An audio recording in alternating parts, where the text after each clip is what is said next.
Welcome to study zone. दोस्तों, प्रेम कुमार का अभिनंदन और नमस्कार। दोस्तों, आज मैं 13 जनवरी 2021 डेली करंट अफेयर लेकर उपस्थित हूं। दोस्तों, वीडियो को शुरू से अंत तक देखा करें। दोस्तों, 13 जनवरी 2021 से जितने महत्वपूर्ण क्वेश्चन बन सकते हैं उन सभी क्वेश्चनों को मैंने लिया है और महत्वपूर्ण क्वेश्चन की मैंने व्याख्या किया हूं। दोस्तों, वीडियो को शुरू से अंत तक देखें। दोस्तों, परीक्षा सिर्फ आपके जीवन का एक हिस्सा है, इसे जिंदगी ना बनाएं। अगर आप किसी परीक्षा में फेल हो जाते हैं तो चिंता करने की वजह अपनी गलतियों से सीखकर आगे बढ़ने को ही असली सफलता कहते हैं। सफलता तब मिलती है जब आप सफल लोगों जैसा काम लगातार करते रहेंगे। दोस्तों, इसी मोटिवेशन के साथ मैं आज का करंट अफेयर प्रस्तुत कर रहा हूं। फर्स्ट क्वेश्चन, किसे केंद्रीय औद्योगिक सुरक्षा बल सीएसएफ के 28वें महानिदेशक के रूप में नियुक्त किया गया? दोस्तों, सुबोध कुमार जायसवाल को सीएसएफ के 28वें महानिदेशक के रूप में नियुक्त किया गया। दोस्तों, इससे पूर्व वे मुंबई पुलिस महानिदेशक के रूप में कार्यरत थे। दोस्तों, राजेश रंजन की सेवानिवृत्ति के बाद उन्हें सीएसएफ के डीजी के पद भार दिया गया था। दोस्तों, वे महाराष्ट्र में 1985 के भारतीय पुलिस सेना में शामिल हुए कैडर थे। महाराष्ट्र कैडर से उन्हें आवंटित किया गया था। दोस्तों, सीएसएफ का full form central industrial security force. दोस्तों, सीएसएफ की स्थापना 10 मार्च 1969 को हुआ था। मुख्यालय इसका नई दिल्ली। नेक्स्ट क्वेश्चन, कोरोना के बढ़ते कहर के बीच ब्रिटेन के बाद अब किस देश ने दोबारा सख्त लॉकडाउन लागू करने का फैसला किया? दोस्तों, कोरोना के बढ़ते हुए कहर के बीच ब्रिटेन के बाद अब जर्मनी दोबारा सख्त लॉकडाउन लागू करने का फैसला किया है। दोस्तों, कोरोना वायरस के खतरे को बढ़ते देख जर्मनी देश की चांसलर एंजेला मर्केल ने देशव्यापी लॉकडाउन बढ़ाने की घोषणा किया है, जिसमें वे पूरी तरह से सख्ती बरती जाएंगी, जिससे कोरोना महामारी न हो। कोरोना महामारी शुरू होने के बाद 30 दिसंबर को पहली बार जर्मनी में एक दिन में संक्रमण से 1000 से अधिक लोगों की मौत हो चुकी। दोस्तों, Germany country in Europe, capital Berlin है, करेंसी जर्मनी की यूरो है, पॉपुलेशन 8.3 करोड़। नेक्स्ट क्वेश्चन, हाल में ऑल इंडिया फुटबॉल फेडरेशन का पहला उप सचिव किसे नियुक्त किया गया? दोस्तों, ऑल इंडिया फुटबॉल फेडरेशन का पहला उप सचिव अभिषेक यादव को नियुक्त किया गया। दोस्तों, भारत के पूर्व स्ट्राइकर अभिषेक यादव को खेल निकाय द्वारा पदानुक्रम में एक नया पद बनाने के फैसले के बाद all India football federation AIFF का पहला उप सचिव नियुक्त किया गया। दोस्तों, इससे पहले अभिषेक यादव ने मुख्य कोच लुइस नार्टन डे मारोश के साथ मिलकर 2017 के U17 भारतीय विश्व कप टीम के मुख्य परिचालन अधिकारी CEO के रूप में काम किया। दोस्तों, all India federation football federation के अध्यक्ष वर्तमान प्रफुल्ल पटेल हैं, उपाध्यक्ष सुब्रत दत्ता हैं। दोस्तों, ऑल इंडिया फुटबॉल फेडरेशन की स्थापना 23 जून 1937 को किया गया था। ऑल इंडिया फुटबॉल फेडरेशन का मुख्यालय द्वारका, दिल्ली है। नेक्स्ट क्वेश्चन, हाल में किस राज्य के मुख्यमंत्री ने भ्रमण सारथी योजना के तहत महिलाओं और बुजुर्गों के लिए मुफ्त बस सेवा शुरू की? दोस्तों, असम राज्य के मुख्यमंत्री ने भ्रमण सारथी योजना के तहत महिलाओं और बुजुर्गों के लिए मुफ्त बस सेवा शुरू की है।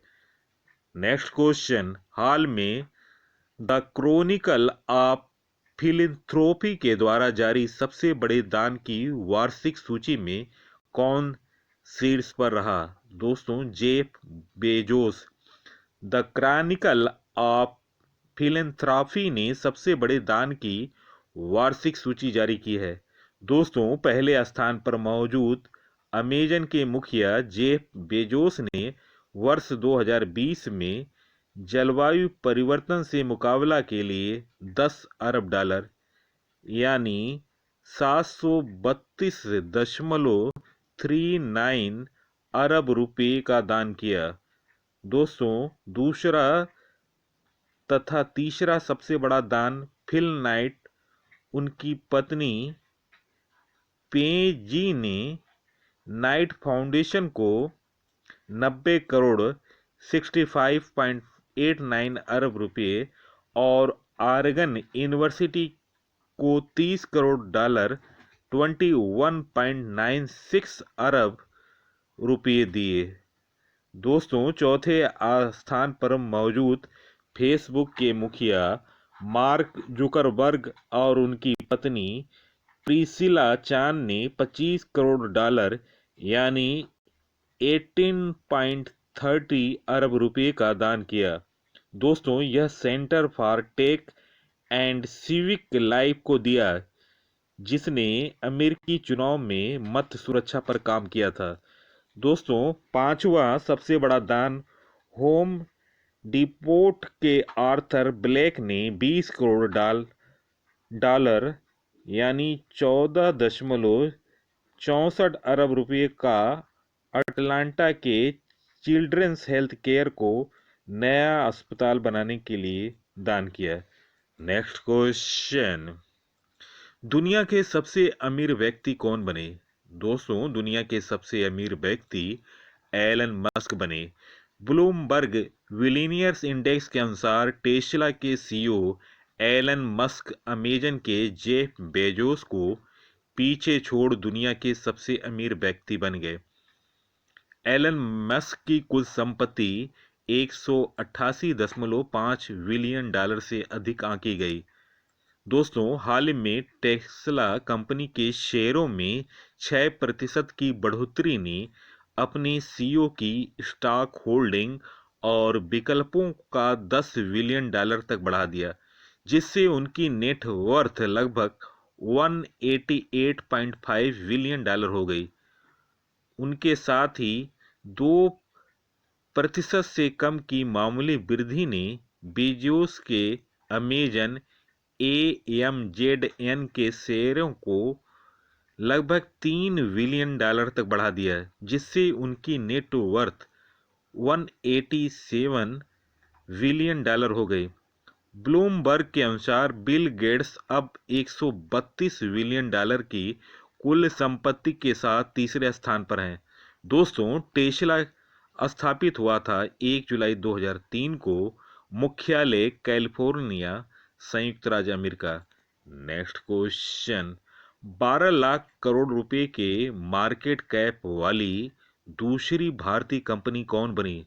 दोस्तों, टाटा कंसल्टेंसी सर्विसेज दूसरी भारतीय कंपनी है जो 12 लाख करोड़ रुपए की मार्केट कैप वाली कंपनी बनी।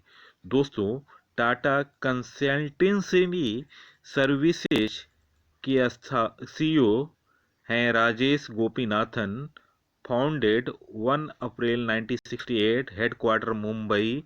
Founder Fakir Chand Kohli, GR Tata, Tata sons. दोस्तों, रिलायंस ने जुलाई 2020 में 12 लाख करोड़ रुपए के बाजार पूंजीकरण का आंकड़ा छुआ। दोस्तों, रिलायंस इस उपलब्धि को हासिल करने वाली पहली भारतीय कंपनी बनी। दोस्तों, वर्तमान में रिलायंस का बाजार पूंजीकरण 12.29 लाख करोड़ है। नेक्स्ट क्वेश्चन, हाल में अमेरिका ने किस देश के साथ राजनयिकों के आपसी संपर्क बहाली पर लगे सभी प्रतिबंध हटा लिए हैं? दोस्तों, अमेरिका ने ताइवान पर आपसी संपर्क बहाली पर लगे सभी प्रतिबंध हटा लिए हैं। दोस्तों, इस कदम के बाद अमेरिका के ताइवान से रिश्ते और मजबूत और प्रगाढ़ होंगे। दोस्तों, अमेरिकी विदेश मंत्री माइक पोम्पियो ने कहा, विदेश मंत्रालय ताइवान के साथ राजनयिक स्तर पर और अन्य स्तरों पर संपर्क कायम करने पर लगे प्रतिबंधों को समाप्त कर रहा है। दोस्तों, ताइवान की राजधानी तैपेई है, प्रेसिडेंट साई इंग वेन है, करेंसी न्यू ताइवान डॉलर है, पॉपुलेशन 2.38 करोड़ 2018 के अनुसार। नेक्स्ट क्वेश्चन, हाल में किस तूफान ने स्पेन में जनजीवन को प्रभावित किया? दोस्तों, हाल में फिलोमेना तूफान ने स्पेन में जनजीवन को बुरी तरह से प्रभावित किया। दोस्तों, यह दशकों के बाद भारी बर्फबारी हुई, जिससे वो दशकों का रिकॉर्ड टूट गया। दोस्तों, स्पेन की राजधानी मैड्रिड है, प्रधानमंत्री पेड्रो सेंचेज हैं, संसद कोड्स है, मुद्रा यूरो है। नेक्स्ट क्वेश्चन, हाल में किस अवसर पर मोदी इंडिया कॉलिंग 2021 एक कॉफी टेबल बुक का विमोचन किया गया? दोस्तों, 16वें प्रवासी दिवस पर मोदी इंडिया कॉलिंग 2021 एक कॉफी टेबल बुक का विमोचन किया गया। दोस्तों, 16वें प्रवासी भारतीय दिवस का उद्घाटन 9 जनवरी को प्रधानमंत्री मोदी ने किया था। इस वर्चुअल सम्मेलन के अतिथि थे सूरीनाम गणराज्य के राष्ट्रपति चंद्रिका प्रसाद संतोखी थे। दोस्तों, 16वें प्रवासी भारतीय दिवस की थीम थी आत्मनिर्भर भारत में योगदान। प्रवासी दिवस 9 जनवरी को मनाया जाता है। नेक्स्ट क्वेश्चन, भारत में किस दिन से कोविड-19 टीकाकरण अभियान शुरू किया जाएगा? दोस्तों, भारत में 16 जनवरी 2021 से कोविड-19 टीकाकरण अभियान शुरू किया जाएगा। नेक्स्ट क्वेश्चन, हाल ही में वर्ल्ड रिकॉर्ड्स इंडिया बुक ने किस 5 वर्षीय बच्चों का youngest kid to identified flags and country names के खिताब से सम्मानित किया? दोस्तों, हाल में प्रेषा खेमानी को वर्ल्ड रिकॉर्ड्स इंडिया बुक द्वारा 5 वर्षीय बच्चों का youngest kid to identified flags and country names के खिताब से सम्मानित किया। नेक्स्ट क्वेश्चन, कौन सा भारतीय बल्लेबाज ऑस्ट्रेलिया के खिलाफ सभी प्रारूपों में 100 छक्के लगाने वाला विश्व का पहला खिलाड़ी बन गया? दोस्तों, भारतीय उपकप्तान रोहित शर्मा ऑस्ट्रेलिया के खिलाफ सभी प्रारूपों में 100 छक्के लगाने वाला विश्व का पहला खिलाड़ी बन गया। दोस्तों, क्रिस गेल और रोहित शर्मा ऐसे बल्लेबाज हैं जिन्होंने एक देश के खिलाफ 100 या इससे ज़्यादा छक्के जड़े हैं। नेक्स्ट क्वेश्चन, बोरिस जॉनसन द्वारा भारत का दौरा रद्द किए जाने के बाद गणतंत्र दिवस 2021 के नए मुख्य अतिथि कौन बने? दोस्तों, बोरिस जॉनसन द्वारा भारत का दौरा रद्द किए जाने के बाद गणतंत्र दिवस 2021 के नए मुख्य अतिथि चंद्रिका प्रसाद संतोखी बने। दोस्तों, सूरीनाम गणराज्य के राष्ट्रपति चंद्रिका प्रसाद संतोखी 26 जनवरी 2021 को भारत के गणतंत्र दिवस परेड के मुख्य अतिथि होंगे। दोस्तों, इससे पहले ब्रिटेन के प्रधानमंत्री बोरिस जॉनसन गणतंत्र दिवस के परेड में बतौर मुख्य अतिथि शामिल होने वाले थे। लेकिन कोरोना वायरस के नए स्ट्रेन से बढ़े प्रकोप के चलते उन्होंने अपनी भारत यात्रा रद्द कर दी है। नेक्स्ट क्वेश्चन, देश का सबसे ऊंचा मौसम विज्ञान केंद्र किस केंद्र शासित प्रदेश में शुरू हुआ? दोस्तों, देश का सबसे ऊंचा मौसम विज्ञान केंद्र लद्दाख में प्रारंभ हुआ। दोस्तों, इसे लद्दाख की राजधानी लेह में स्थापित किया गया। इस मौसम विज्ञान केंद्र की ऊंचाई समुद्र तल से 3,500 मीटर है। पृथ्वी विज्ञान मंत्री हर्षवर्धन ने 29 दिसंबर 2020 को इसका उद्घाटन किया। दोस्तों, इस केंद्र के खुलने से अब लेह और कारगिल के लिए मौसम संबंधी लघु अवधि 3 दिनों, मध्यम अवधि 12 दिनों और दीर्घावधि 1 महीने अनुमान जारी किए जाएंगे। दरअसल लद्दाख में बादल फटने, अचानक बाढ़, हिमस्खलन जैसी घटनाओं का भी सामना करना पड़ता है। ऐसे मौसम के कारण नुकसान को कम करने के लिए सरकार ने लद्दाख में मौसम संबंधी पूर्वानुमान चेतावनी प्रणाली को मजबूत करने के लिए ऐसा किया। दोस्तों, इस केंद्र के जरिए नुब्रा, चांगथंग, पैंगांग झील, जस्कर, कारगिल, द्रास-दा, वेमा, आर्यन वैली, खालसी जैसे स्थानों के मौसम की जानकारी मिलेगी। दोस्तों, वीडियो देखने पर बहुत बहुत धन्यवाद। दोस्तों, वीडियो को ज़्यादा से ज़्यादा लाइक, शेयर और स्टडी जोन पीसी को सब्सक्राइब करना ना भूलें। नमस्कार।